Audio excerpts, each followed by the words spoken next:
Film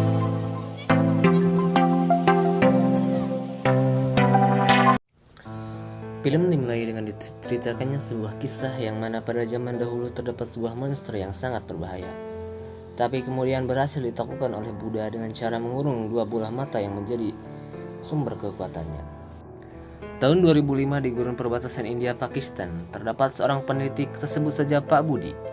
Pak Budi merupakan seorang yang bisa disebut arkeolog, yang mana dia sedang mencari sebuah benda yang disebut peti sarira, yang di dalamnya terdapat bola mata merah. Dia ingin membuktikan sebuah legenda yang ia dengar. Berita tentang penemuan benda pusaka tersebut menyebar di mana-mana. Dalam sekejap, Pak Budi masuk berita dan koran-koran. Akan tetapi banyak orang yang meragukan penemuannya, dan hal tersebut berujung di penjaranya Pak Budi. Pak Budi yang masih tidak terima atas apa yang menimpanya di masa lalu mencoba untuk membuktikan bahwa legenda tersebut benar adanya. Ia mulai menuangkan 7 darah manusia yang berbeda ke dalam peti sarira yang ia dapat.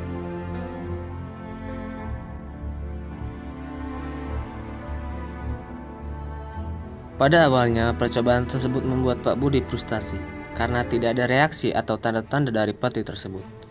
Saat ia mulai putus asa, tiba-tiba ia mendengar benda jatuh, dan saat dilihat, benda tersebut adalah bola mata merah yang bereaksi akibat diberi darah, dan petaka pun dimulai. Di sebuah kuil di pegunungan, seorang biksu bertanya ke muridnya tentang kisah yang diceritakannya dahulu, tentang legenda sebuah monster. Muridnya, kita sebut saja Jono, diberitahu biksu itu bahwa sang mata merah telah bebas dan memintanya untuk mencari seorang biksu yang kita sebut saja Pak Udin, dan juga menitipkan sebuah barang yang harus diberikan Jono kepada Pak Udin. Jono yang mendapat perintah dari gurunya tersebut pun berangkat ke kota untuk mencari Pak Udin. Karena lelah, ia duduk di sebuah bangku di halte bus. Tanpa sengaja, seseorang menyenggol dirinya, yang menyebabkan kertas berisi alamat biksu tersebut jatuh. Saat ia memungut kembali kertas tersebut, ia kaget karena barang yang dititipkan gurunya hilang. Saat ia sedang kebingungan, sekilas ia melihat seorang perempuan yang melihat ke arahnya dan dalam sekejap hilang. Dengan berbekal alamat yang ia bawa, ia akhirnya sampai dan bertemu Pak Udin. Jono lalu menjelaskan maksud kedatangannya ke sana, tentang monster yang akan bangkit apabila dua mata tersebut bersatu. Karena kelelahan, Jono pun tertidur. Sedangkan Pak Udin mempersiapkan sesuatu untuk melawan sang mata merah. Di lain tempat, mata tersebut mulai mencari korban selanjutnya. Berita kematian dua orang pria di motel akhirnya diselidiki detektif Joko. Ia agak bingung karena mayatnya membusuk dengan tidak wajar, dan sang wanita yang kabur. Waktu berlanjut dan tak lama muncul kasus kematian lagi yang tak lain adalah wanita yang kabur dari motel dengan kondisi yang sama. Pak Joko makin pusing. Kemudian ia mengadakan rapat dengan para anak buahnya. Salah seorang anak buahnya dan sekaligus adiknya mengutarakan pendapat tentang hubungan kematian korban yang mungkin berhubungan dengan hal gaib. Tentu saja Joko tidak percaya dengannya karena ia tak percaya hal mistis. Di lain tempat, mata merah kembali mendapat korban. Mata tersebut nampak berdiri di depan sebuah rumah cenayang atau dukun yang di dalamnya terdapat seorang wanita, sebut saja Ijah.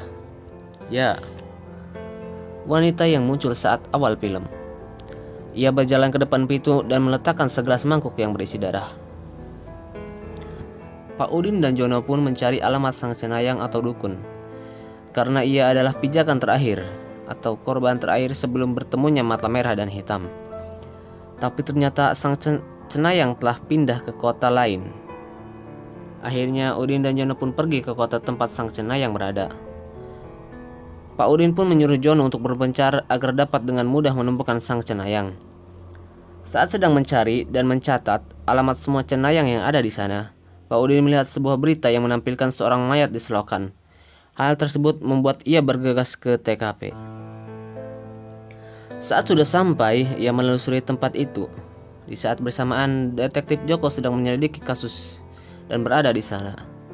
Karena merasa curiga, ia meminta Pak Udin untuk menunjukkan KTP. Dan saat Pak Udin hendak pergi, Joko agak curiga dengan isi tas yang dibawa Pak Udin. Yang akhirnya terjadilah baku hantam.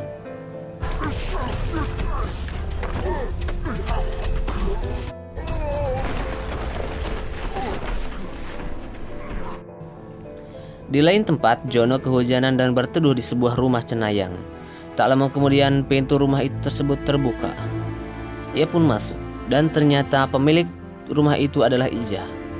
Saat Ija sedang menyeduh teh, Jono sekilas melihat ke arah cermin dan agak heran karena terlihat seorang wanita tua yang muncul sekejap. Tidak ada obrolan antar keduanya hingga hujan reda dan Jono pun pamit. Saat sudah keluar rumah, di persimpangan jalan ia melihat seorang siswi SMA yang sedang melihatnya. Saat Jono menatap kembali, siswi itu tersenyum dan Jono pun akhirnya kabur dan mencari Pak Udin. Singkat cerita, Joko diberi sebuah jimat oleh adiknya Dodi yang dibuat dari darahnya sendiri. Saat Joko sedang berjalan, sekilas ia melihat Udin yang sedang terburu-buru. Karena penasaran, ia pun mengikutinya. Jono yang lebih dahulu datang langsung menarik tangan Ijah dan menyuruhnya untuk kabur. Ia pun kabur dengannya. Sampainya di sana, Pak Udin langsung menerobos masuk dan mencari sang cenayang. Saat ia hendak mengayunkan kapaknya, dari belakang Joko menahan tangannya dan terjadilah baku hantam.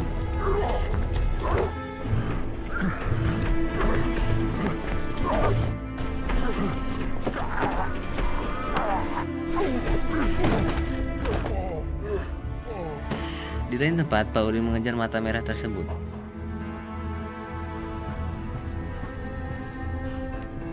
Di saat bersamaan, Dodi sedang mencari sang kakak dan bertemu dengan mata merah yang berpura-pura.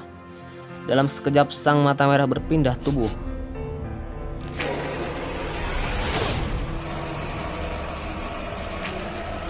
Melihat hal itu, Udin langsung menyerangnya.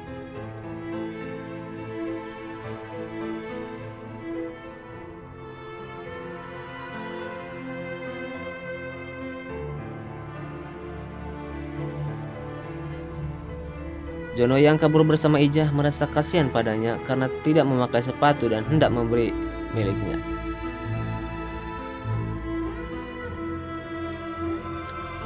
Dan ternyata Jono memiliki tujuan yang sama dengan yang dikatakan oleh sang mata merah, yaitu Gunung Buk.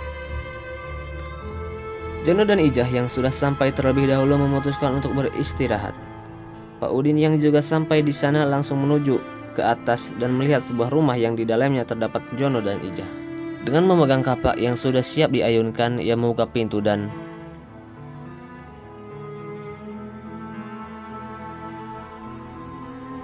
kok hilang? Terkuaklah fakta bahwa sesungguhnya Ijah adalah seorang hantu yang dahulunya merupakan putri angkat dari Pak Budi yang dikorbankan untuk menjadi pelayan sang mata merah.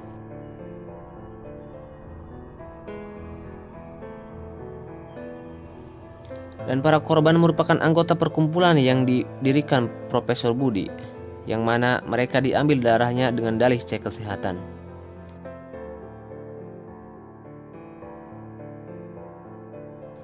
Sedangkan untuk adik Joko, ternyata saat ia membuat jimat, tanpa sepengetahuannya darahnya lah yang diberikan kepada Pak Budi oleh sang cenayang. Dengan bergegas, Joko pergi ke Gunung Buk untuk menyelamatkan sang adik. Pak Udin dan Joko pun menyusun rencana di mana Pak Udin akan menjadi umpan dan Joko akan berjaga di sisi lain. Saat Dodi sudah berada di tengah perangkap, dengan sigap Jono menarik talinya.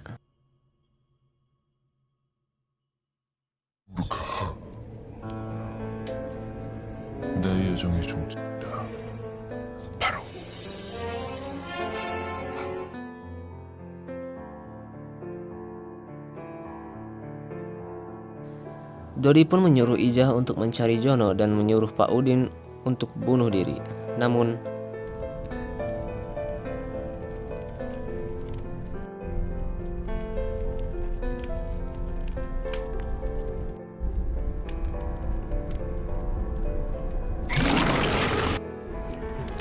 saat sadar, Jono langsung lari.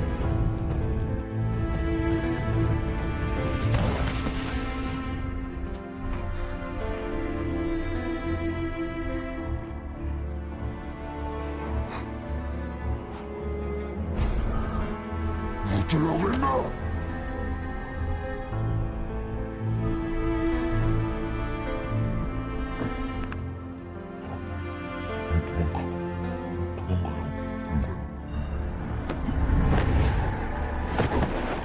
cepat menghampiri Jono, namun berhasil ditembak oleh Pak Udin.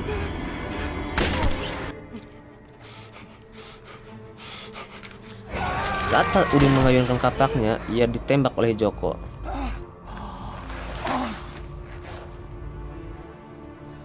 Ia amat terkejut dengan keadaan Dodi. Saat melihat ke belakang,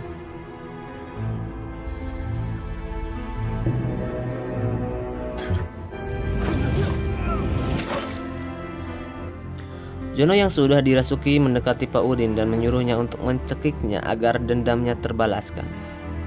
Ternyata Jono merupakan anak dari orang yang membunuh seluruh keluarganya. Sambil terisak, ia menyentuh wajah Jono. Dan saat Jono hendak mengayunkan kapaknya, Pak Udin memegang tangannya dan ternyata ia telah menuliskan mantra di wajah Jono. Jono yang mulai tersadar berniat melepaskan cengkraman Udin, namun Pak Udin menahannya. Seolah ia mengatakan Jono harus melakukannya sesuai rencana, dan